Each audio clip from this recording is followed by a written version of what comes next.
Olá, pessoas, tudo bem? Estamos aqui para mais um podcast Segurança com Leveza, esse podcast que tem o objetivo de levar educação, treinamento, boas coisas para espalhar por aí.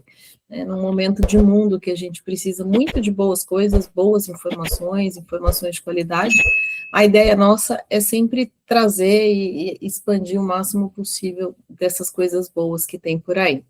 Eu sou Viviane Campanati, eu sou engenheira química, engenheira de segurança, e eu sou uma mulher branca, loira, de olhos castanhos, cabelo na altura dos ombros, e hoje eu estou com uma camisa polo branca.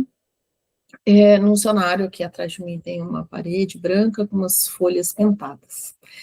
O nosso convidado de hoje é o Kleber Cândido. O Kleber eu conheço já há algum tempo, e ele tem uma história bem legal, que eu vou pedir para ele contar a história dele. E além dele ter essa história bem legal, eu acho que ele começou lá na base da segurança mesmo, então ele tem uma vivência de segurança de campo, de administração, de gestão bem interessante e que contribui muito com o que a gente aprende, né? A segurança lá, quando eu comecei, há 1 milhão de anos atrás, uma pessoa falou para mim assim, o objetivo da segurança é evitar acidente, é evitar morte. Então, todo mundo aqui tem o mesmo objetivo, e eu acho que isso é uma grande verdade. Então, eu vou primeiro perguntar se ele concorda e pedir para ele se apresentar, para a gente começar a conversar. Kleber, você se apresenta, por favor. Com certeza. Bom, obrigado primeiro pela oportunidade de estar aqui com vocês. Eu acho que é fundamental cada vez mais a gente disseminar esse tipo de informação, essa troca leve de informação, acho que ela é muito importante. Eu sou Kleber Cândido, sou CEO e founder do Sesla, o fundador da nossa solução. Eu sou um homem branco de 1,81 m, de olhos verdes, barba e cabelo grisalho. Estou aqui com a camisa preta, com o logo da Sesla, e estamos aqui para fazer um bate-papo bem leve, com bastante informação e troca de experiência no dia de hoje. Obrigado, Viviane. Você conta a sua história, né? Como você começou na segurança? Um dia que você acordou e falou, eu vou lá trabalhar com segurança, que é super legal. Você caiu nessa por acaso? Foi muito por acaso, assim, por acaso entre aspas, mas de certa forma, quando eu vim para Campinas, eu cheguei aqui com muita gente, um migrante, uma pessoa que veio do interior buscando trabalho, e fui trabalhar numa empresa de alimento, numa expansão dessa empresa, um projeto de automação industrial. E lá eu fui trabalhar num almoxarifado. Eu tinha terminado o colegial, e então nem tinha entrado ainda para curso técnico, ia começar, né?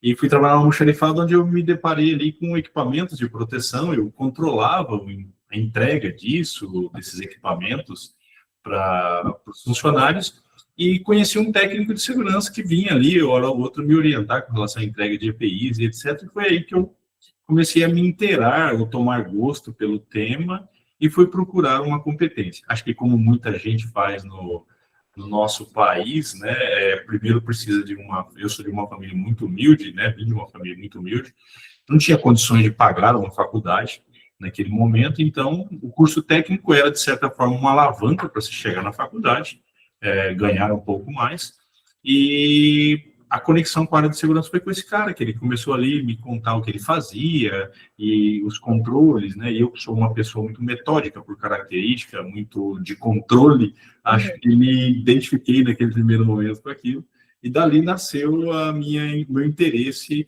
por buscar formação de segurança. E primeiro eu fui fazer curso técnico de segurança, depois ir para engenharia, etc. Você começou lá como técnico? Isso foi em 97, 98. Meu primeiro trabalho, eu trabalhei nessa empresa, inclusive. Eu estagiei nessa empresa, eu continuei ali, estagiei. Depois eu fiquei um tempo como técnico nessa empresa. E aí eu fui para o Grupo Alfa, que é antigo Banco Real. Houve uma oportunidade lá, já estava com 2 anos e pouco de formação, de trabalho na área. Aí eu fui para o Banco Real. Quando eu fui para o Banco Real, o Banco Alfa, eu trabalhava na fábrica de sorvete Labasque. Muito bom. Trabalhei lá, muito bom, por sinal, que é um sorvete premium. Fica ali, aqui em Campinas, né? Ainda até hoje. E na época o Aloysio Farias era ainda era vivo, né? O fundador do banco e tal. E eu comecei a me destacar ali, porque eu comecei a criar as coisas, desenvolver segurança numa empresa que era pequena, era de um grupo grande, mas uma empresa pequena. Então eu comecei, e aí as outras unidades do grupo começaram a ver o meu trabalho através das auditorias que vinham, como é uma empresa de banqueiro, tinha auditorias pesadas de controles, rigorosos, de financeiros principalmente, de compliance, e eles começaram a ver o que eu estava fazendo ali, que as outras empresas do grupo também tinham a deficiência. E aí, eles mesmos da auditoria começaram a dizer, tem um pessoal lá em Campinas está fazendo um trabalho bem legal, tal. E aí, essas empresas do grupo começaram a me procurar e pedia para o diretor da empresa, assim, você não me empresta o Kleber uma semana ou duas, um treinamento na época de CIPA, um treinamento disso, ou criar ordens de serviço, e foi aí que eu comecei a perceber que eu tinha habilidades ali com consultoria, com orientar, com treinar, com ensinar pessoas, e eu comecei a ganhar visibilidade dentro do grupo. Aí, um dia desse, e aí eu já tinha me casado, e disse para a Silvia, vamos montar uma empresa de segurança, uma consultoria, isso em 2002. Aí, dois malucos, né, porque a gente pediu demissão dos dois trabalhos, e eu me lembro que a gente tinha, sei lá, 3, 4 mil reais na mão, e aí alugamos, e eu, nesse momento, eu já tinha ido aos Estados Unidos a primeira vez dar treinamento, fazer treinamento de bombeiro na área de emergência, porque eu sempre gostei mais de emergência do que de ocupacional, né? A minha expertise foi sempre na área de emergência. E aí eu tinha ido já uma vez, por intermédio do Oswaldo Crem, que era da CIPA, e aí eu tinha feito isso, e eu tinha já feito um curso de bombeiro aqui, eu queria trabalhar com isso, queria dar treinamento, falei para a Silvia, vamos lá, vamos. E a gente montou uma empresa que era bem ali no centro, um escritóriozinho bem pequeno, bem humilde, para começar. E a gente começou dali, isso foi em 2002, e aí a gente só cresceu, e essa primeira fase, né? Porque o Cessna, na verdade, quem não conhece, muita gente não sabe, mas ele vem depois, bem depois, né? Primeiro nós fomos consultoria de segurança, primeiro nós trabalhamos dentro da indústria, fomos profissionais, funcionários e colaboradores da empresa, na área de segurança, depois abrimos a consultoria, continuamos dentro da indústria como consultoria, até que chegou um ponto que a consultoria cresceu. E como qualquer consultoria, nós chegamos aí a ter quase 50 colaboradores na época, e eu tinha uma necessidade de controle que eu não conseguia. A gente tinha um campo de treinamento de bombeiro, tinha uma empresa de consultoria, tinha vários técnicos que trabalhavam, e aquele negócio de agenda, de quem vai para onde, com que carro, com que recurso, o que tem que levar para o treinamento, preparar toda... Eu tinha já formação naquela época de NFP 1041, né, a formação de técnicas de ensino, então a gente procurava organizar todo o conteúdo, material didático, os recursos que o técnico ia precisar, e aquilo dava uma dor de cabeça gigante. E, invariavelmente, né, eu tinha um técnico que errava o cliente que ele tinha que ir, que ia esquecer de levar a apostila, que ia esquecer de levar o kit para os meus socorros. Aí eu falei, cara, eu preciso criar um sistema. Bom, você está nesse aí só fazendo um parênteses, você aí é tudo no papel, né? A apostila é papel, a lista de presença é no papel, é tudo no papel. Nós estamos na vida. Avaliação de reação, tudo era papel. Tudo no papel. Ainda tinha que chegar, ainda tinha que compilar todo esse monte de papel. Depois, gerar. Eu me lembro que eu ia para os Estados Unidos dar treinamento, eu chegava, tinha, sei lá, 800, 1000 certificados na minha mesa para eu assinar de treinamento de brigada, porque a gente tinha um campo e todo dia tinha lá 100 pessoas, 50, 30, 40, que treinava ali. E aí eu tinha que assinar certificado na mão. Eu falei, não quero mais isso, pelo amor de Deus, isso toma muito tempo e tal. E aí eu falei, cara, eu preciso de encontrar alguém. E aí eu me lembro que eu tinha um amigo, o André, da Trafos, que é uma empresa que cuida de NR10, NR12, que fica em Vinhedo. E ele disse assim para mim, tem um cara aí que está fazendo umas coisas para mim de software e tal, e vou te indicar ele aqui. E aí foi quando entrou no meu radar essa pessoa. Essa pessoa veio e eu falei para ele, eu quero fazer... Então era assim, a empresa de tecnologia era eu, cara. Eu dizia o que ele fazia. Então ele disse, eu quero uma ferramenta que eu possa controlar a agenda, quem vai fazer o quê, que dia vai fazer, aonde vai fazer, o que ele vai levar de recurso, não sei o quê. Beleza, ele fez. Aí a gente, nessa época, a gente trabalhava muito com bombeiro, serviço de bombeiro, da indústria, além de dar treinamento de bombeiro. Muitos não sabem, mas nós somos, até hoje ainda, a empresa que mais capacitou bombeiro no interior de São Paulo. Eu formei 60 turmas de bombeiro. Olha que legal. Na AWS Solution, né? Nós formamos muito, antes de qualquer centro de treinamento que tinha em Campinas, nós começamos com isso lá em 2004, 2005.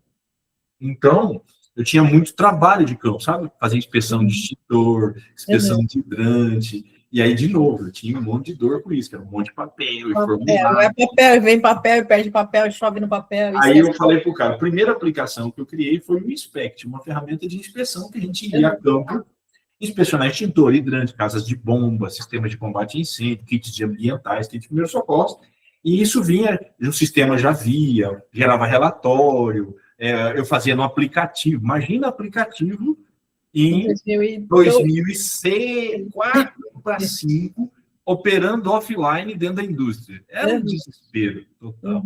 Era um desespero. Mas, enfim, aí nasceu o SPEC. Aí chegou ali em 2009, 2010, eu comecei a sentir um faro de que aquilo era uma solução. E esse cara que me ajudou a desenvolver a solução disse assim, cara, isso é serviço, isso é um produto. Você tem um produto. Você tem que vender isso como produto. E eu disse, será? Aí eu comecei a ouvir de alguns clientes assim, Cleber, cara, eu não queria mais seu serviço, mas eu queria continuar usando esse aplicativo que você tem aí. Aí eu falei, é um produto. E aí lá em 2012, a gente começou a virar a chave a construir hierarquia de localização, área de perfis de acesso, usuário, para entregar uma solução, um software as a service para o mercado. Mas eu era muito conhecido dentro das grandes corporações. E aí, quando eu chegava nas grandes corporações com isso, eu falei, ih, cara, você não vai passar no TI com isso aí não, porque isso aí tem que ter certificação não sei o quê, tem que ter cibersegurança, tem... Na época eu nem falava de LGPD ainda, mas tinha...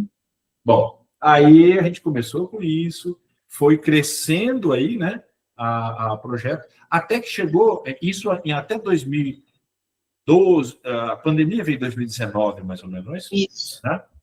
A gente foi crescendo, e eu levando os dois negócios. Então, a gente tinha ainda a Work Security, o Texas, e tinha a AWS Solution, que na época não era Cesla ainda, que era empresa de tecnologia. Só que as contas não se pagavam só com isso. Então, eu precisava do outro serviço e fui desenvolvendo. Então, aí a gente desenvolveu a solução de permissão de trabalho. Nós somos o primeiro player a desenvolver uma solução de PT eletrônica via aplicativo no Brasil. Isso começou o nosso projeto de PT eletrônica é de 2009. Um ano depois, 2010, 9 para 10. Ninguém tinha isso via aplicativo na época. Algumas empresas tinham lá o formulário no sistema web, um computador que gerava uma impressão daquilo, ia a campo, mas não guardava, não tinha nuvem, não se falava em nuvem. Continuava imprimindo, guardando papel. Aí a gente criou esse aplicativo.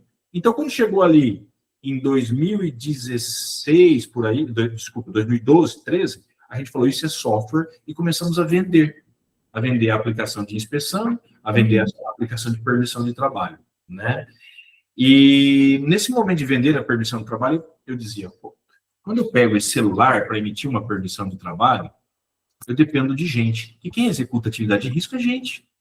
Gente precisa de competência, capacitação, ASO, atestado de saúde, etc. Né? E aí eu falava, tá. Aí eu chegava no cliente e falava assim, mas eu preciso da sua planilha de RH para a gente colocar ela dentro do sistema. Eu falei, não, minha planilha de RH está no SAP, minha planilha de RH está no APData, no ADP, está no não sei aonde, tem que... Aí a gente começou, meu Deus, a gente vai ter que construir uma interface. Aí a maior dor que a gente tinha na época era a gestão de contratados, porque serviço de risco, quem faz é contratado. Você vende grande. Sim. O meu operador lá da minha empresa planta química ou petroquímica, ele não vai fazer atividade de risco. Ele vai fazer a operação da planta. Se eu tiver que limpar um tanque, subir em altura, não é ele. Chamar uma empreiteira. Beleza. Aí eu disse, cara, e no mercado só tinha empresa ruim que fazia gestão de contratados. Aí eu falei, nós vamos fazer uma solução. E aí eu disse assim, eu tenho o pessoal diz aqui até hoje que eu tenho o hábito de vender o que a gente não tem, né? Naquela época. Eu disse assim, eu vou vender isso daí. Aí eu cheguei num cliente, uma multinacional, uma empresa química, e falei para ele que eu tinha uma solução de gestão de contratados que conectava. Melhor solução do mercado. Mas eu só tinha a ideia. É surpresa. Eu só tinha a ideia, não tinha solução, né? Aí um dia eu estava em cima, eu lembro até hoje, estava em cima de um telhado de uma empresa instalando uma linha de vidro. Eu e Henrique Preto, e mais uma pessoa. E aí eu recebi uma ligação lá em cima do telhado, eu lá ancorado, recebi uma ligação. Kleber, tudo bom? Tudo? É fulano aqui da empresa tal, da multinacional aqui e tal. Queria falar para você que a gente aprovou aquele projeto de gestão de contratados lá, não sei o quê. Eu falei, meu Deus. Ah, perfeito, excelente, não sei o quê. Tá, depois eu vou mandar pedido. Aí eu decidi lá, liguei para a Silvia e falei, Silvia, nós temos que fazer isso. Se dar seus pulos aí, vai lá. Então a gente tinha essa história aí a gente está vendendo o que não tem. Mas eu acho que em algum momento a gente sempre tem que explorar um pouco o mercado e as possibilidades que o mercado tem, e era uma debilidade. Então, quando chegou a pandemia, em 2019, eu tinha três produtos desenvolvidos principal, que era uma inspeção de checklist, um de permissão de trabalho e um de gestão de contratados. Aí, quando veio a pandemia, fechou tudo. Né? Eu me lembro que era um escritório bem pequeno e a gente ainda praticamente não pagava as contas com o software. E a gente tinha uma empresa bem pequena e aí veio a pandemia e o outro negócio parou de funcionar totalmente. Né? Treinamento, campo de bombeiro, fechou, não tinha, ninguém podia ir, e eu tinha um custo operacional altíssimo daquilo. Aí eu já tinha aquele desejo de virar a chave, eu falei, olha agora. E aí nós viramos a chave. Em 2019, no começo da pandemia, nós viramos a chave e fechamos todo aquele negócio de treinamento, de bombeiro, de consultoria, e dissemos, olha, nós somos uma empresa de software, SaaS, um B2B, nós vendemos software para a indústria 4.0, e é isso que nós vamos fazer. E é isso, e aí coloquei toda a minha energia naquilo, todo o meu expertise de segurança naquilo para fazer o Cessna. Quando a gente terminou a pandemia, nós entramos com 8 funcionários, nós terminamos a pandemia com quase 40. Então, alguns até me disseram, cara, você estava pronto para a pandemia, né? Eu vi recentemente do CFO do iFood, ele diz assim, se nós tivéssemos construído o iFood, porque eles explodiram na pandemia, o iFood, sim. Se eu tivesse construído, se fosse para eu construir o iFood para estar explodindo a pandemia, eu teria que ter começado né? Eu não teria como ter sucesso na pandemia se eu tivesse pensado ele durante a pandemia. Então, nós queríamos ir sem pensar na pandemia, mas a pandemia foi um catalisador disso. Sim. E nos permitiu entregar isso no mercado no momento que o mercado era carente. E aí, para a gente, foi ótimo, porque o governo e essa letargia do governo que a gente tem, aquele negócio tem que ser no papel, tem que ser assinado, tem que ser... O governo flexibilizou muito. O governo começou a ter muita adesão a um projeto digital. Né? Chegou o GovBR, chegou o CNH Digital, começou a chegar tudo isso do governo, e aí a gente teve muito mais entrada dentro da indústria com esse conceito de digital, que a gente tinha uma dificuldade. Você falava para um cara que não vai ter papel, PT assinado em papel, você vai ter que gerar um PDF disso, você vai ter... Pelo amor de Deus, era um desespero. Isso era uma coisa que eu ia te perguntar, porque no começo de ter uma PT eletrônica, você deve ter tido muita resistência, porque onde que eu vou guardar o meu papel? Tem até hoje. Eu vou guardar o meu papel, aquele papel que eu amo tanto, não é mesmo? Como é que eu vou provar para o juiz que alguém assinou isso daqui? Que pasta que eu coloco aqui no meu drive aqui do computador? Como é que eu vou guardar isso daí? Vou investigar um acidente? Porque a gente, segurança tem desgraça, né? Na hora do acidente, na hora do processo, onde é que eu vou achar esse papel que não tem mais? Né? Vou ter que tirar foto agora, né? E foi assim. Tem gente que começou a fazer imprimir tudo, né? No final do mês, imprime tudo para guardar. Eu tenho clientes que até hoje imprime e guardam o PDF por uma questão, e depois a gente vai falar bastante disso, uma questão cultural, porque ele é um ex-Petrobras, ele vem da cultura de papel ali, e ele tinha essa cultura lá dentro, que era imprimir e guardar o PDF, eles levam a campo esse PDF assinado, para deixar uma evidência, que não tem exigência legal disso mais, mas ok, a gente tem que respeitar, é um desejo dele. E aí, quando terminou a pandemia, a gente já tinha aí quase 40 pessoas, porque a gente começou a vender muita solução, e aí veio os outros desafios, né, que era crescer de forma consistente, porque nós nunca fomos uma startup do ponto de vista de conceito, de receber investimento, uma empresa anjo que recebeu dinheiro de um investidor, não, nós pegávamos o dinheiro e colocávamos ali de novo, e assim nós fomos construindo isso que é o Sesla hoje, que é a maior empresa desse segmento, para a indústria 4.0 de segurança, no mercado Latam.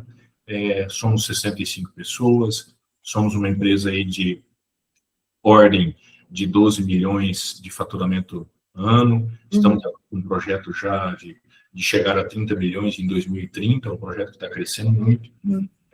Temos o mercado brasileiro, argentino, Paraguai, Uruguai, temos projeto nos Estados Unidos, temos projeto com o Canadá, então nós estamos bastante contentes com tudo que vem acontecendo, mas a custa sempre de muito trabalho, muita dedicação, e de ser um workaholic que eu sempre fui, né? Eu queria fazer um parênteses aqui, que eu lembro quando a gente foi conversar, foi acho que uns 2 anos atrás, mais ou menos, eu lembro que você me falou que você teve que rever conceitos, né? Principalmente do trabalho remoto. Então, eu queria que você falasse um pouquinho disso, porque hoje, de novo, né, é uma onda, como dizia o Neto, as coisas são cíclicas, né, elas vêm e vão, e eu acho que hoje, de novo, as empresas estão vivendo um impasse que é o do trabalho remoto. Tem um monte de gente que está em 2025, depois de ter passado 2 anos na pandemia, falando para todo mundo voltar e tá uma briga isso. Aí fala de NR1, e NR1 você tem que levantar o fator psicossocial, o que estressa as pessoas, o que estressa as pessoas é voltar, e as empresas estão voltando. Então, assim, eu acho que você teve uma experiência legal e foi um desafio para você, para a sua pessoa, aceitar esse tipo de trabalho e entender que dava certo, pelo que eu entendi, pelo que eu lembro da nossa conversa de um tempo atrás. Então, eu acho que essa é um assunto muito pertinente e é super importante, né? Como é que a gente faz para falar para a empresa, olha, cara, nem todo mundo precisa estar aqui presencialmente para fazer o negócio funcionar. Eu acho que tudo é muito relativo do ambiente, do negócio que você está. Eu me lembro durante a pandemia que disse, ok, ninguém vai treinar, ninguém vai sair, ninguém vai para o campo de treinamento, mas a gente ia implantar o sistema dentro de empresas e tinha um busão cheio de gente com uma máscarazinha de pano e indo todo dia trabalhar, porque eu vou deixar de produzir, não tem como. A indústria não parou. Sim, eu trabalhei todos os dias da pandemia, fiquei um dia em casa.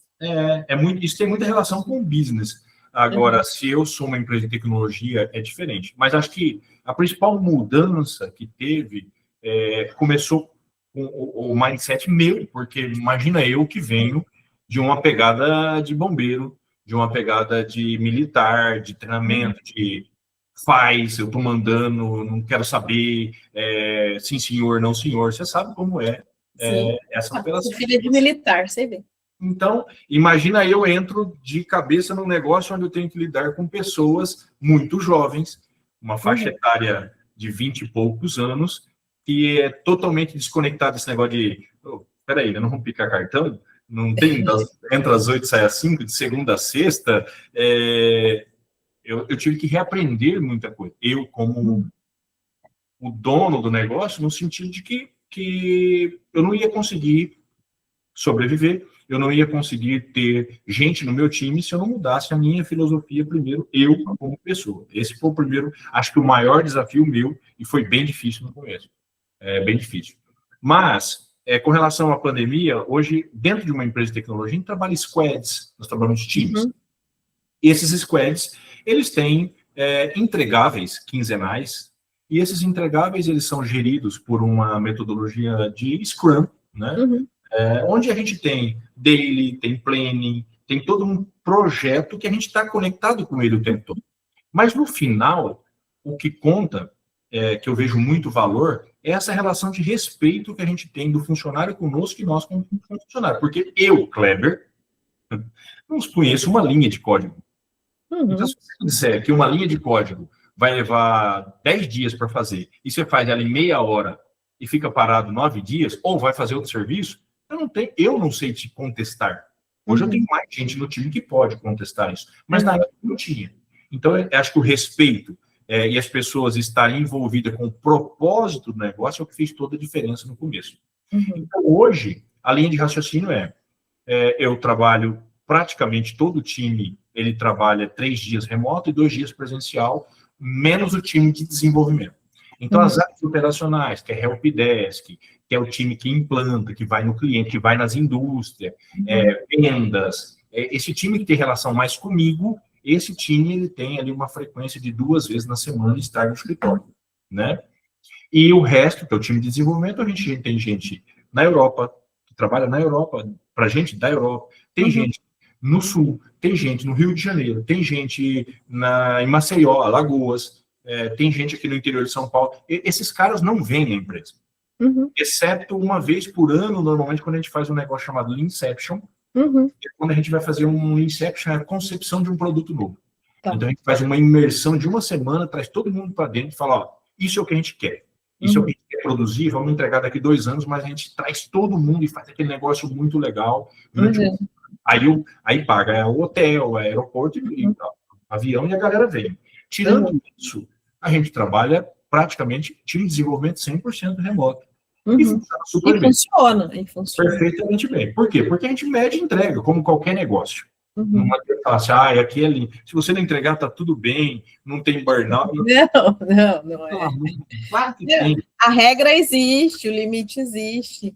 Claro para mim, acho que o mais importante dessa história toda é você entender como o líder ali daquela equipe, que tipo, você tinha que mudar a sua visão em relação a. E aí em relação ao mundo, porque o mundo está funcionando desta maneira. Né? Eu vejo, e quando a gente fala assim, a empresa não quer, não sei o quê, a gente tem pessoas que não querem, né? Tem pessoas que tomam decisões e tem pessoas que não querem olhar o mundo de maneira diferente. Então, eu acho que a grande sacada dessa história é a gente tem que parar, assim, para entender que o mundo de vez em quando muda e nem sempre muda do jeito que a gente quer. Né? Às vezes eu falo isso, o tempo que o tempo tem não é o tempo que eu quero, mas enfim, é o tempo que o tempo tem, eu tenho que respeitar e eu tenho que aceitar. Eu gosto? Não, mas eu tenho que aceitar. Eu ouvi um mês atrás, o CEO da Microsoft, ele não é um cara de tecnologia, esse novo que assumiu. E ele disse assim, o cara perguntou para ele num podcast, numa entrevista, como ele se conecta com um negócio de tecnologia, ele cuida de um dos principais negócios do mundo de tecnologia, sem ser de tecnologia. Isso é simples, é pelo propósito. Então, as pessoas nos seguem, nos veem como líder, não pelo meu conhecimento técnico, ou pela minha engenharia, faculdade, não sei o quê, mas sim pelo que eu trago de propósito dentro do negócio. Então, a gente diz, olha, o propósito da Cesla como empresa é entregar uma tecnologia que vai ajudar a mitigar risco, que vai ajudar a prevenir acidente, que vai, de certa forma, garantir que esse trabalhador, vai ajudar que esse trabalhador volte para casa no final do dia. E isso tem um valor para essa galera nova, para essa molecada de tecnologia muito grande, porque eles não são mais esses caras apegados, como nós, a ter um trabalho, que ia ter um carro, que ia ter uma casa, que era o... Não, é o ter, né? Eles estão apegados ao ser, né? E fazer diferença. Então, isso vale muito para eles, né? Eu vejo a Silvia falando que o time de tecnologia, a Silvia é responsável por toda a área de tecnologia. Eu fico com a operação. E a Silvia, cara, eles entram naquelas reuniões do Discord, não sei o que, parece uma molecada. E a Silvia entra lá com eles e é risada, é piada, não sei o que. Fala, cara, não é possível que esses caras estão entregando alguma coisa. Vocês estão trabalhando, não é possível. Só o resultado no final, porque senão você ia falar, cara, né, a gente que é acostumado na indústria, todo mundo sério, um dia, tá, um café, né?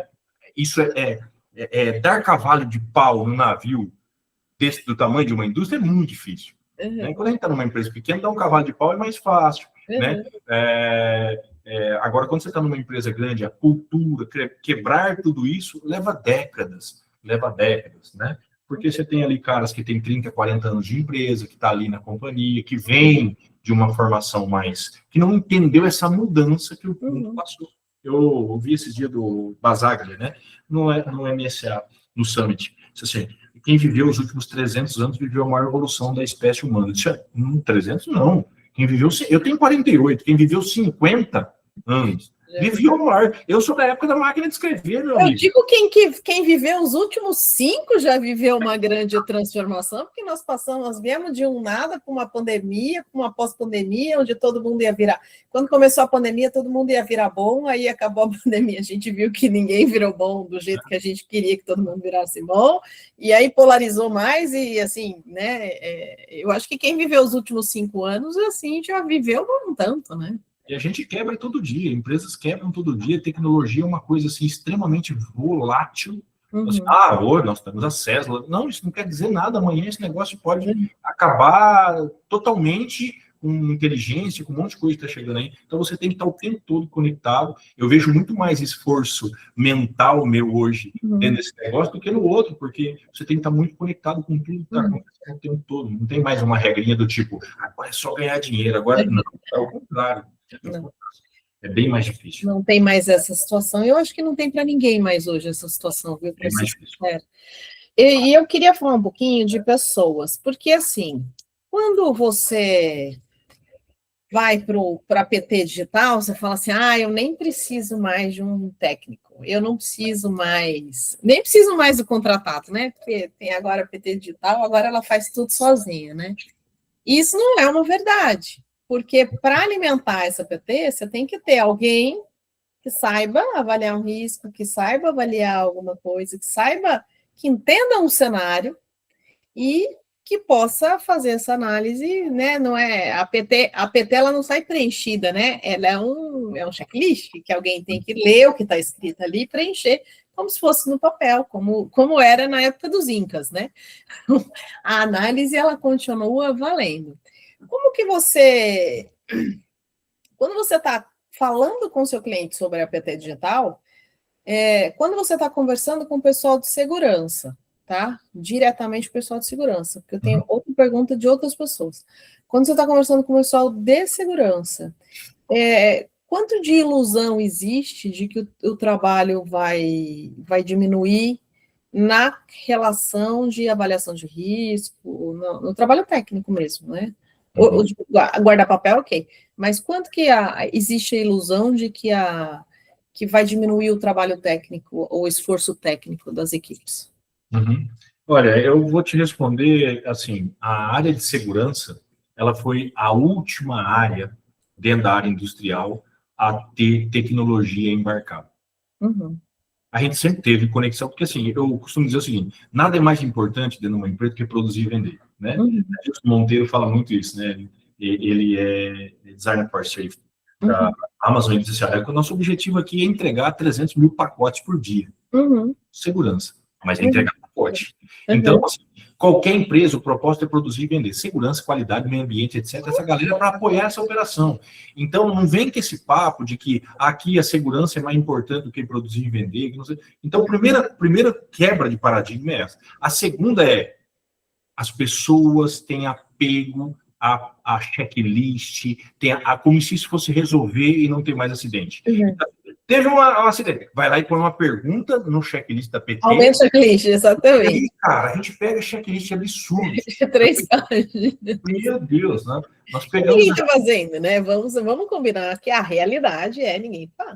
Uma das coisas que a gente faz aqui, e esse é uma grande vantagem desse DNA de safety nosso, é revisar procedimento. A gente acabou de reduzir 129 perguntas do checklist de permissão e checklist de lista de verificação associada à permissão, andaime, escada, etc., de uma das maiores empresas de agronegócio do mundo. Olha só, sem reduzir compliance. Acredito. Absurdo. Né? Então, eu vejo que a segurança, ela olha assim, a segurança quer garantir compliance, a operação quer garantir produtividade. E, normalmente, quem está pagando a conta, muitas vezes, é a operação. É facilities, projeto, é engenharia, okay? E não é segurança. Então, a gente tem que entender de que forma a gente pode. E a segurança, ela tem uma limitação muito grande com isso hoje. Você, segurança, tem que pegar na mão da manutenção, tem que pegar na mão da produção, tem que pegar na mão do RH. Obrigada, estamos juntos nesse assunto. Meu Deus. Estamos juntos nesse nível de comentário, de alerta. Parece que o cara fica feliz quando ele atrasa um processo, quando ele para um processo, porque, eu bloqueei lá, andei tudo mal feito. É cultura. Se você tivesse trabalhado isso na base, você não precisaria parar a permissão de trabalho, você não teria interrupção. Porque, no final, o que nós não queremos é ter interrupção, nós queremos produzir. Nada mais importante do que produzir e vender. Então, o que a gente faz hoje é um trabalho mais atrás, mais lá na base de garantir que a PT não seja um empecilho operacional. Uhum. Mas, de qualquer forma, nós não estamos ali eliminando tempo, nós estamos reduzindo o papel e estamos eliminando tempo de preenchimento de coisas que faz sentido estar mais ali. Sabe aquelas perguntas tipo assim, funcionário está capacitado? Funcionário tem atestado de saúde em dia? Cara, o sistema controla isso, você não precisa perguntar mais isso. Tipo, né? Então você começa a enxugar isso, e aí aquele monte de NA, né? Então a inteligência, hoje você vai lá e diz, olha, eu tenho só isso, ele só vai aplicar aquilo. Nós chegamos a ter um cliente... uma PT grande, ela está arriscada, né? Escreve um NA e risca o resto. Nós tivemos um cliente em Paulínia, foi até engraçado, esse case é muito legal. O cara carregava uma bicicleta, ele andava pela área emitindo PT com uma bike, dentro da empresa que a planta era grande. Ele carregava os formulários, um bloco de PT de altura, de trabalho quente, espaço confinado, e a gente pegava aquilo lá, e um dia eu tive ali a oportunidade de pesar aquela mochila. Dava 9 quilos de bloco que ele tinha, que ele carregava, que ele começava de manhã. Quando os blocos estavam todos cheios, 9 quilos pesava aqui. E aí eu fui lá e, tipo, joga isso fora e pega um tablet. O cara ficou feliz só de eu tirar aquilo dele, né? Nossa. Mas eu não garanti que ele ia fazer mais rápido o preenchimento. A academia estava paga, né? Mais leveza para o dia do cara. Então tem N fatores. Mas a segurança em si, ela tem que melhorar muito nesse entendimento, né? De que isso aqui não é para reduzir, nesse momento, reduzir. Para você, a segurança ele vai aumentar compliance. Agora, se a gente não pensar na pegada de performar operacionalmente, quem não vai comprar a ideia é a produção, é a manutenção. Segurança. Sim. Entendeu? Porque eu falo para os caras o tempo todo, segurança. Se você chegar com esse negócio, por mais tecnológico que seja, e falar assim, ô Viviane, é o seguinte, ó, tem um negócio aqui agora que não tem mais papel, não sei o que, só que vai atrasar mais 20 minutos por dia, por PT, que você vai emitir na operação. Adivinha o que vai acontecer? Ninguém vai querer esse negócio lá. Jamais. Então, entregar esses dois, segurança e compliance na medida, para agradar, a gente fala que a gente é meio que caranguejo, né? Está entre a onda e a pedra. É isso, a gente está ali tentando trazer solução que agrade todo mundo, porque senão alguém vai falar, não quero, não vai colocar aqui, ou ele vai boicotar e não vai deixar funcionar por mais importante que seja. Eu acho que a área de segurança, ela é sempre uma área muito solitária, né? Porque qualquer coisa que tenha, o problema é da segurança, e não estou nem falando de culpa, estou falando de problema, né? Uma vez eu estava lá nos Estados Unidos, numa reunião e tal, e um dos caras de uma das plantas, ele era americano, e aí ele estava falando assim, ele falou assim, tudo que ninguém sabe o que tem, procuram vocês, né? E ele contou a história dele lá, ele estava discutindo sobre rodos, né? Aí a gente estava conversando em inglês, aí eu fiz assim, rodos, ele falou, rodo, fez assim, eu falei, não, eu entendi, eu só achei que estava estranho, mas tudo bem, né? Então, eu falei, e assim, e a realidade, assim, 20 anos depois dessa minha conversa com meu amigo americano, ela continua a mesma coisa, né? Quem não sabe o que fazer, manda lá pro colo da segurança. E a segurança acaba sendo uma área muito solitária, né, nas empresas. Eu acho que todos nós da segurança já tivemos esse sentimento de solidão mesmo, que é isso, né? A operação tem que comprar, e eu tenho que pegar a operação pela mão, a manutenção pela mão, logística pela mão, e todo mundo pela mão, e putz, né? Como é que a gente faz isso? E nessa pegada de eu sou solitário, eu tenho que pegar tudo pela mão, você tem cliente que chega em você e acha lindo o projeto, aí é o pessoal de IT, ou o pessoal que não tem a menor relação com o pessoal de segurança e faz um projeto lindo, maravilhoso, não é um projeto barato, e não estou falando nem de dinheiro de investimento, né? Tem toda uma parte de análise, treinamento, implantação, gente, energia, um trabalho grande de energia, e aí a segurança não é envolvida em momento algum do projeto. Aí chega lá um dia e fala assim, olha, agora vocês vão começar a usar assim. Né? Isso acontece? Ainda acontece? Hoje acontece, mas num desenho diferente. Quando a gente fala de tecnologia, o desenho é diferente. Porque a gente costuma dizer assim, quem tem a dor não tem o dinheiro, e quem tem o dinheiro não tem a dor. Então, assim, normalmente a gente é procurado por quem? Por quem tem a dor. Quem está com um monte de papel na mesa, quem tem que armazenar caixas e caixas de papel, quem tem que ir para campo, gasta todo dia, das 8 até as 10h30, 11 horas da manhã, emitindo PT em campo. Isso é quem? É operação, é manutenção, Ainda, por mais que a gente diga, mas tem muita cultura de quem emite PT é segurança do trabalho, ainda, muito forte isso. Então, toma muito tempo da segurança do trabalho. Esse negócio da emissão em si, diferente de ser papel ou digital. Então, eu tenho sempre o cara que tem a dor, mas ele não tem a grana. Okay?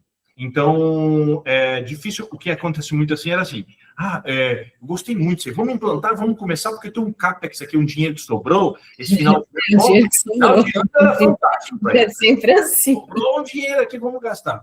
Aí eu disse assim: você envolveu o pessoal de TI? Não precisa. É só ter o sinal de Wi-Fi, não é? É comprar o celular, baixar o aplicativo. Era o contrário, né? Então, a segurança achava que não precisava. Esse não é um projeto de segurança do trabalho. Esse é um projeto de tecnologia. Eu tenho gente na área de segurança do trabalho que não sabe a diferença de sinal cheio de Wi-Fi e velocidade de conexão. E tá tudo bem. E tá tudo bem que ele não é de tecnologia. Mas aí, a hora que dá dor de barriga, ele vai chamar quem? Aí o cara da tecnologia fala, nem estou sabendo de que projeto é esse. Então, hoje, sempre a gente orienta. Primeira coisa, você tem uma área de inovação? Se você tem uma área de inovação, apresente a sua dor para a inovação. Deixe a inovação vir ao mercado nos buscar. Porque, normalmente, se você tem uma área de inovação, essa área de inovação ela tem CAPEX, ela já tem uma cultura que vem da alta direção, ordenando tecnologia, não só para segurança. Sim. Para produção, manutenção, etc. Então, primeiro, inovação. Depois, traga TI. Hoje, a gente fala, é multidisciplinar. Reunião boa é quando eu tenho TI, segurança do trabalho, manutenção, operação, se tiver inovação, RH, porque, gente, quando eu falo de permissão, olha só, eu preciso de gente. Gente está onde? No RH. Sim. Gente com capacitação e área de treinamento. Tem que ter contratos também, a parte de terceiros, tem que estar todo mundo alinhado. Então, assim, é um projeto multidisciplinar, não é um projeto de segurança ou da manutenção. Se você ver toda essa galera no começo, alguém vai se sentir boicotado e não vai deixar o projeto seguir como ele deveria seguir lá na frente. Então, a segurança hoje, dentro da tecnologia, é o contrário. Não envolve, né? Porque a gente tinha muito isso na área de segurança, né? Chegava uma máquina, tem que pôr proteção. Chegou lá e coloca ali. Exato. Já a nossa demanda sempre vem por segurança. Quem nos busca é a área de segurança. E áreas de facilities também, bastante engenharia. Mas acaba que a gente dizendo, a gente aprendeu com isso, né? Chama a segurança se ela não tiver, chama a TI se não tiver, e a próxima apresentação a gente precisa desses caras junto. Senão, se você não validar, eu tenho um assessment aqui que leva 2 anos para fazer. Eu tenho clientes que levam 2 anos, porque eu tenho que certificar em Singapura, eu tenho que certificar em Israel, eu tenho que certificar nos Estados Unidos, na Alemanha, na Europa, de um modo geral. E não é rápido, né? Não é rápido. Então, e eu acho que também a segurança, por ela trabalhar muito sozinha, né? Na empresa grande isso acontece muito, e eu já vivi muito esse drama da solidão, e na pequena acontece mais ainda, que é aquela coisa assim, ninguém me escuta, ou nada acontece, ou eu não consigo fazer, ou a gente consegue, a gente tem esse sentimento, né? E eu sempre falo, calma, as coisas vão acontecer, eu não mudo cultura em 3 dias, eu mudo cultura em 3 anos, né? Independente do tamanho da empresa, eu preciso de um tempo para que as pessoas processem, assimilem. Então, a gente tem que entender que isso faz parte dos 2 anos de assessment, faz parte do processo.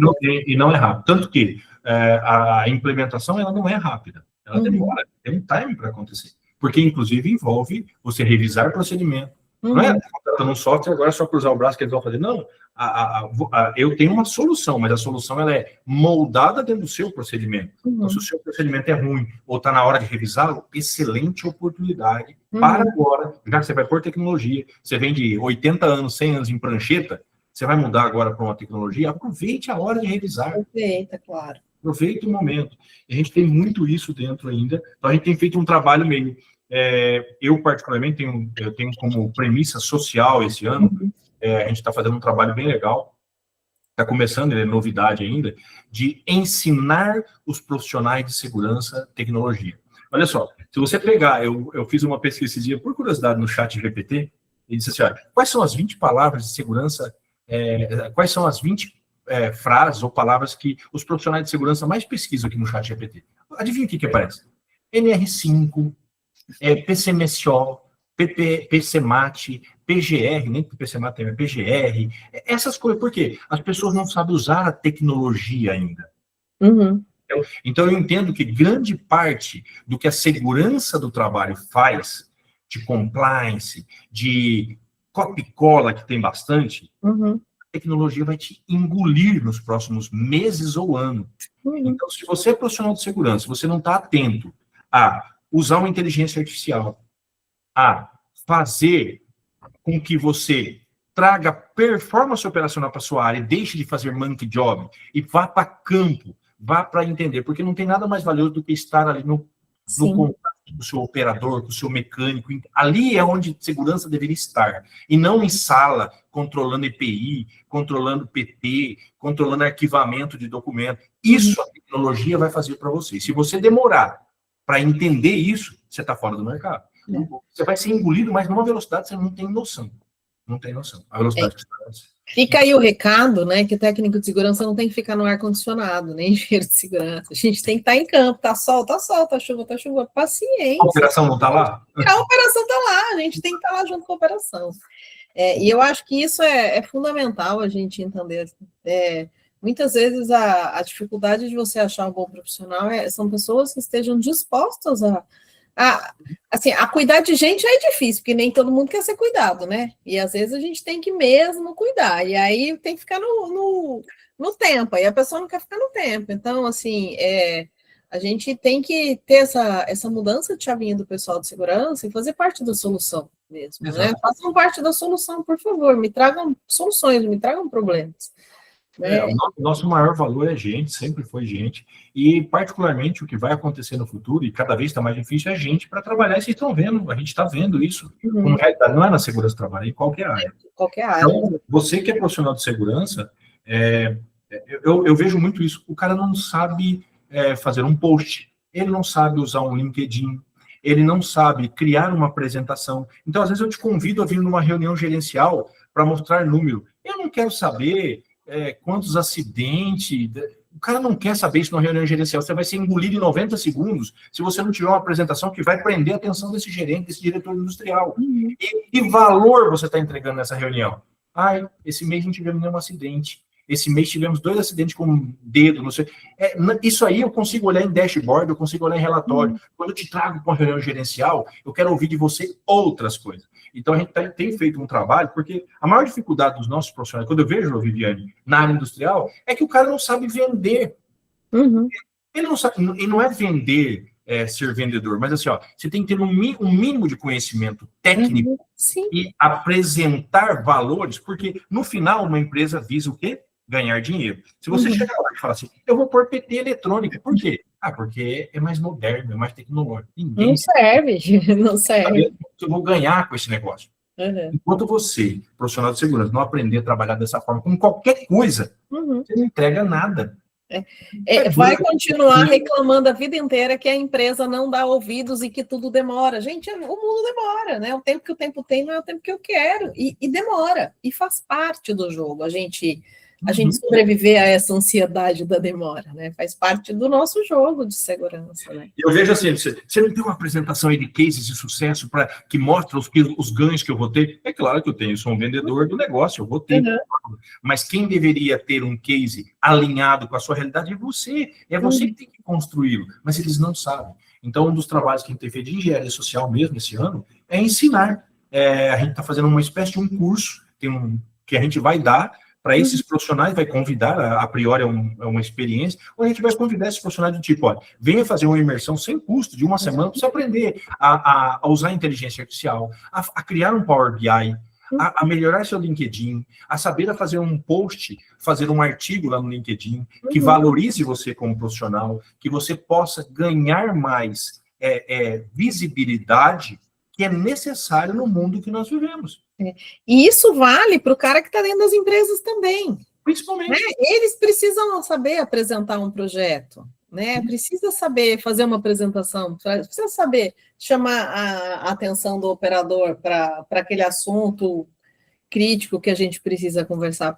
Conte comigo para essa sua formação. Se você quiser a parte de comportamento, conte comigo. Pode ir. Vai ter, sim. Eu acho que é muito, é necessário, a gente precisa fazer esse movimento e urgente, né? Eu tenho alguns movimentos desse tipo também, e quando eu estou junto com com essa galera de segurança específica é sempre isso, gente. A gente é sozinho, ok, mas a gente não pode se sentir sozinho, a gente é sozinho, a gente sabe, mas pô, tá todo mundo aqui, ninguém larga a mão do amiguinho, né?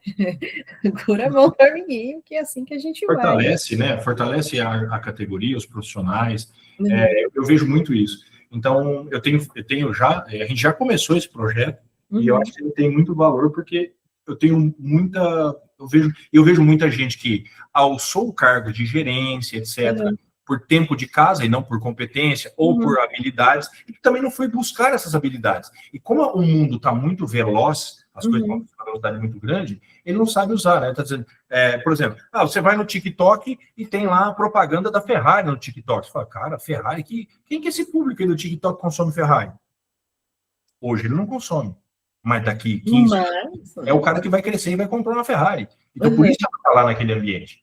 Então, depende, você quer ir lá para fazer dancinha ou você quer ir lá para entregar um conteúdo? Vai depender de você, mas o posicionamento é seu. O que você quer entregar de conteúdo, seja no Instagram, no Facebook, no LinkedIn, etc. Hoje, 92% de tudo que entra no César de leads vem de rede social. É o técnico de segurança que está lá em casa agora, o engenheiro de segurança está lá em casa agora, rolando o feed lá e fala, opa, que negócio aqui do César, que negócio é esse? Amanhã cedo eu chego lá e tem um monte de gente lá que deixou um contato, quer saber lá. É isso. Nós aprendemos aí. Se a gente aprender a usar um WhatsApp, usar um Instagram, um Facebook, por que não aprende a usar uma APT eletrônica, usar um checklist? É isso que vai acontecer. Papel vai acabar, mas o que vai entrar agora é inteligência no lugar desse checklist. Nós não estamos mais na era do digital. Okay? Porque a gente não tem... Muitos clientes ainda estão na digitalização. Nós estamos na era da inteligência. O digital já ficou para trás. Se você não está nem no digital, não adianta. Eu escuto muito assim hoje lá no César. Tem IA já tem IA. Mas você está fazendo na prancheta, você quer IA? Calma. Primeiro você sai da prancheta e vai para o dígito. Depois você sai do dígito e ir para o IA. Né? E tem eu acho que tem uma coisa, essa coisa dessa ansiedade, dessa expectativa da IA, que a gente tem que colocar na mesa, que primeiro, né, a IA não vai fazer tudo, a gente tem que ter alguém por trás da IA, e fica uma dica aqui para quem está analisando sistemas, né, para não ter um sistema maravilhoso, cheio de coisas, que promete, vou diminuir o número de assistentes, porque ele vai fazer toda uma análise, né, e aí eu preciso continuar, eu não posso perder a mão dessa análise. Né? Eu preciso entender, eu preciso ensinar esse sistema a funcionar. E o cuidado para ele não virar uma planilha Excel, né? Então, você tem um sistema lindo, maravilhoso, que virou um Excel, porque é mais fácil fazer no Excel, né? Eu consigo baixar para o Excel? Consigo, então eu gerencio no Excel. Então, a gente também tem que estudar isso daí, tem que entender que a nossa competência de análise de risco, a nossa competência de treinar esse sistema para ele ficar bom, ela precisa ser mantida e precisa crescer. E aí que a gente precisa do segurança. E aí que a gente precisa desses profissionais. Não para ir lá e ficar digitando, mas para ensinar a inteligência e dar a ela a predição, dar a ela o que é generativo. Hoje a gente não faz inteligência aqui baseado, por exemplo, de pegar e dizer para o chat GPT, preenche para mim uma APR de uma atividade de limpeza de caixa d'água. Nossas inteligências são todas baseadas no seu banco de dados, porque o seu banco de dados foi criado por você. Então, se o seu banco de dados está bem feito e consistente, essa vai te dar uma inteligência. Hoje eu tenho APRs com mais de 90% de assertividade já, praticamente quase pouca intervenção humana na avaliação, mas eu não dou ela pronta, eu dou ela para você analisar, baseado no seu banco de dados. Se eu não tiver um bom banco, né? Se eu tiver um banco de dados, em vez de um banco de dados, não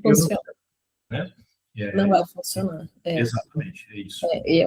Esse seu projeto social aí, nós vamos dar 2 vagas para quem está assistindo o podcast, tá bom?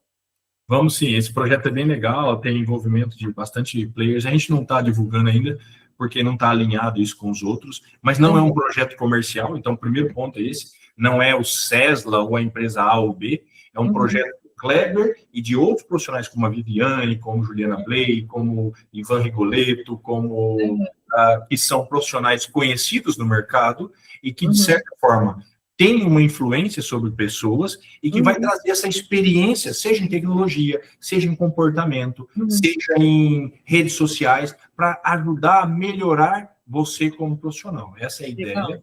O projeto está nascendo e esse ano é o piloto dele, já vai rodar esse ano, mas a gente está com bastante... e aí, como a gente vai ofertar ainda do ponto de vista para quem, né? Mas sim, a gente deixa a vaga aberta. Deixa 2 vagas para quem... Aqui na região de Campinas, tá, gente? A gente está em Campinas. Exatamente. Está aqui na região, para facilitar a nossa vida. E profissionais de segurança, sem nenhum compromisso, venha visitar o Cesla. A gente tem um trabalho também, às vezes você tem um projeto que quer tirar da cachola, Cleber, umas ideias, eu tenho várias mentorias que eu faço, eu tô com uma ideia de fazer tal coisa, como é que é? Como é que eu começo? Para onde que eu vou? Como é que eu invisto? Quanto de dinheiro eu vou precisar? Vem aqui conversar comigo, trocar uma ideia, tomar um café. A gente está sempre aberto a isso aqui. E eu tenho sempre gente com desejos, né? E a gente começou do nada, começou do zero, começou devagar. Então, assim, eu tenho muita experiência para compartilhar e te ajudar, de certa forma, a tirar do papel esse seu sonho, esse seu desejo. Porque é isso. Precisa de gente empreendedora, precisa de gente que realmente traga segurança num outro nível aqui no Brasil. Não mais cobrar EPI, de paralisar processo, ficar feliz porque parou o processo, ficar feliz porque, peguei 2 sem cinto lá em cima, mandei descer, parei. A gente tem que mudar essa cabeça. E segurança não é fiscalização, não é fiscal, não é... Pelo amor de Deus, a gente precisa mudar. Já foi, mudou, né? Está na hora da gente de a gente entender isso mais globalmente, né? Inclusive nas escolas, né? Inclusive nas escolas. Exato. E aí você tem uma enxurrada de cursos e EADs e híbridos, enfim. A gente precisa, de fato, trazer a realidade do profissional, né? Porque não é só ler norma, não é só entregar EPI, não é só... Tem um monte de...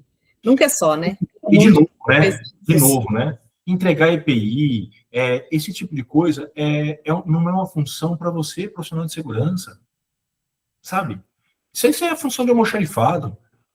Área de capacitação e treinamento é função lá da área de treinamento e RH. Você precisa canalizar a sua energia, porque de fato Olha lá para o que o Rock fala, o Safety Different fala, a visão do que é um profissional de segurança, onde é que ele está inserido. Entendeu? É dentro da operação. Sim. É dentro como é feito as coisas. Eu trabalho numa indústria automotiva, então em como eu entrego o carro com segurança. Não é segurança em primeiro lugar. Em primeiro lugar, entregar carro.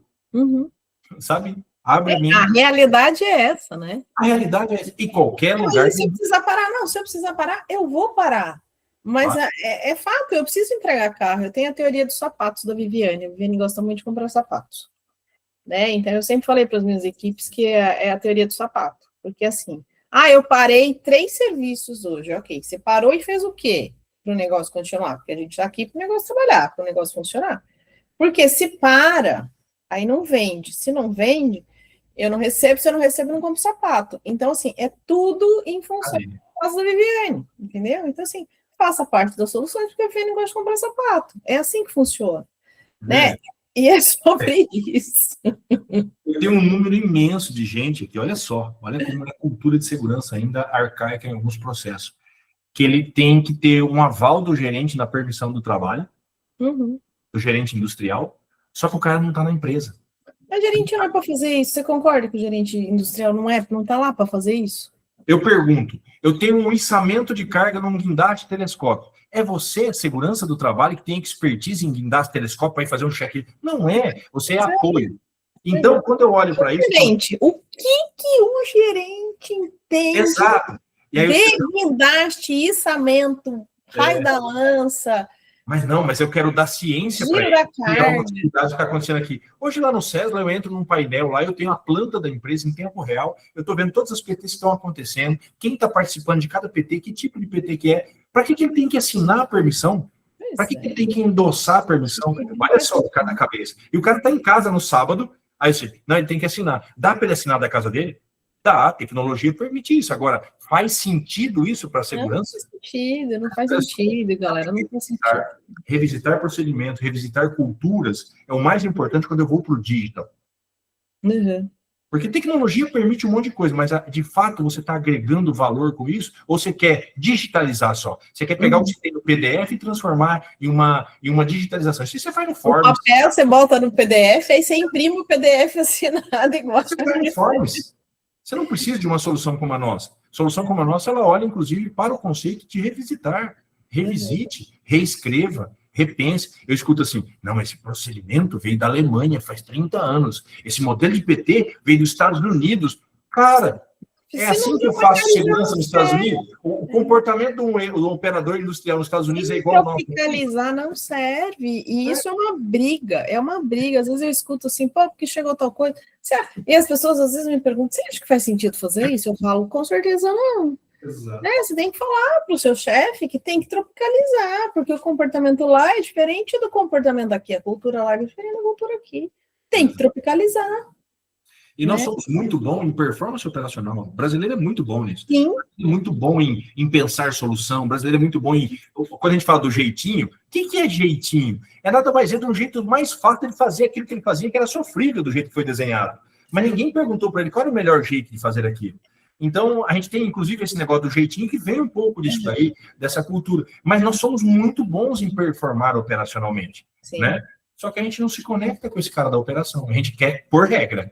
Eu trabalhei em várias multinacionais, e eu te digo assim, que a minha experiência de conhecer plantas fora do Brasil, eu sempre me surpreendia negativamente com o que eu via fora do Brasil.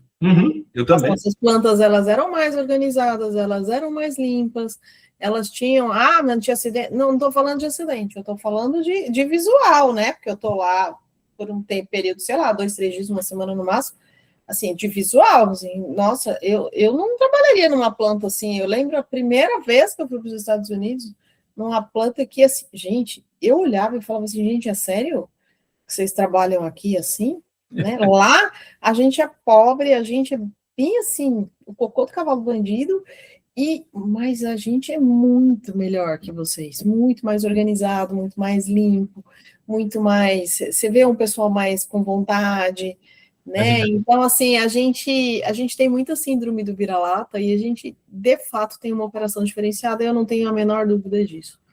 Inclusive, o que nós fazemos aqui hoje é exemplo de esse projeto do César, cara, é incrível como eles ficam apaixonados por isso, e eles não têm lá, né? Não tem lá, PT, eletrônica tem, o nosso projeto de loto, o mesmo jeito que ele é desenhado, os caras ficam apaixonados pelo projeto. Naturalmente, por conta de que não tem lá. Mas por quê? Por que o nosso é tão complexo? Quando eu busco uma solução, a gente tem vários projetos sul-americanos. Quando o cara busca uma solução, por que a nossa muitas vezes é escolhida, ou uma brasileira é escolhida? Porque ninguém tem a complexidade de legislação que a gente tem. Sim. Ninguém tem a complexidade de controle que a gente tem. Então, eu tenho um país da Latinoamérica mesmo, não tem nem metade das normas de segurança que a gente tem. Sim. Nem metade. Então, quando eu atendo o mercado brasileiro, eu atendo facilmente qualquer mercado do mundo, do ponto de vista de exigência. Verdade. O inverso não é verdadeiro. É verdade, isso aí. E a gente tem eu acho que a gente é diferenciado mesmo, a gente tem que olhar levantar a cabeça, olhar no espelho e falar, nós somos diferenciados para melhor, e a gente tem que incorporar isso daí. O profissional de segurança nosso sem dúvida, o melhor, até porque lá fora não tem essa cultura. Não tem essa especificação, né? Não tem. Então, a cultura nossa é muito forte, o critério que a gente adota. Agora, se você perceber, o número de acidentes não vem diminuindo, né? O que tem acontecido é porque a gente tem que moldar o jeito de trabalhar. As pessoas que estão entrando na indústria hoje para trabalhar, não é aquele cara que vinha com o mesmo pensamento, com a mesma forma e visão que vinha há 30 anos atrás. Ele é um cara totalmente desconectado dessa linha de raciocínio. Se você não aprender a lidar com ele, a trazer ele, a mostrar a segurança de uma forma diferente, você não vai. Esse negócio de vou te dar uma advertência, não serve. Vou te levar para a salinha e dar uma outra DDS. Não serve. Não serve. Eu acho que a única coisa que a gente não perdeu é que a gente precisa olhar o outro e entender como é que o outro reage ao que a gente precisa. Né? Eu acho que a única coisa, isso não mudou, o ser humano continua sendo ser humano, né? E cada vez mais o ser humano continua com essa necessidade de um olhar diferenciado, um olhar mais no varejo, não no atacado, né? E a gente e a segurança tem que ter esse olhar, né? Tem que mudar e tem que entender que é cada vez mais isso que vale, né? O resto tudo qualquer um faz, mas o olhar, aí não é bem assim. Concordo plenamente. E, bom, começamos, né? Existe um movimento muito forte disso, e eu espero, de fato, que a gente melhore, né? Eu penso que é uma base, tem que começar das escolas, a longo prazo, mas pelo menos hoje as pessoas são mais integradas via rede social, via LinkedIn, etc. Então, esses movimentos, como o seu movimento, que é muito legal, Juliana Bley, Patrícia Mantovani, Ivan, que eu gosto muito desse pessoal, isso faz com que a gente tenha uma linha de raciocínio muito clara de para onde a gente tem que ir. Se a gente está 10%, 20% ou 100% disso, não importa, mas começamos. Mas o importante é começar, né? É dar o primeiro passo, é a ação, e vai dar certo, e a gente vai. E façamos cada um a nossa parte em ajudar para trazer uma área de segurança cada vez mais forte, mais íntegra, mais conectada, entregando valor, de fato, para a operação. Que esse é o nosso propósito. Eu acho que isso é propósito. Para mim, isso também é propósito, e até por isso, esse movimento todo, né? Enfim. Sim. Bom, quero te agradecer por essa conversa. Obrigado. Eu acho que a gente tem papo para muitas horas. Mais coisas, a gente já coloca na agenda mais para frente. Eu quero te agradecer muito por essa conversa, né? Começando o ano com o pé direito, com uma conversa leve, gostosa. E obrigada mesmo, viu? Por ter aceitado o convite, por estar aqui com a gente. Eu quem agradeço, é sempre um prazer. Eu tenho um respeito e um carinho muito grande pela sua pessoa, pela sua profissional, por toda a sua trajetória. Eu acompanho você há muito tempo também e fico muito feliz que você está trilhando esse caminho de trazer um pouco desse conhecimento seu, de toda essa vivência de campo para as pessoas. Eu acho que nós temos esse papel, esse propósito, é fundamental que nós façamos isso, e que bom que você está fazendo. Parabéns aí pelo podcast, parabéns pelo projeto, e conte comigo sempre, tá bom? Obrigada. Vocês também. Bom, lembra, se inscreve no canal, compartilha, comenta o vídeo, diz o que você achou, coloca ali, eu quero participar desse projeto ali da CESO, e aí a gente já tem 2 vagas garantidas, tá bom? É isso aí. Tá, gente, obrigada, até o próximo. Valeu.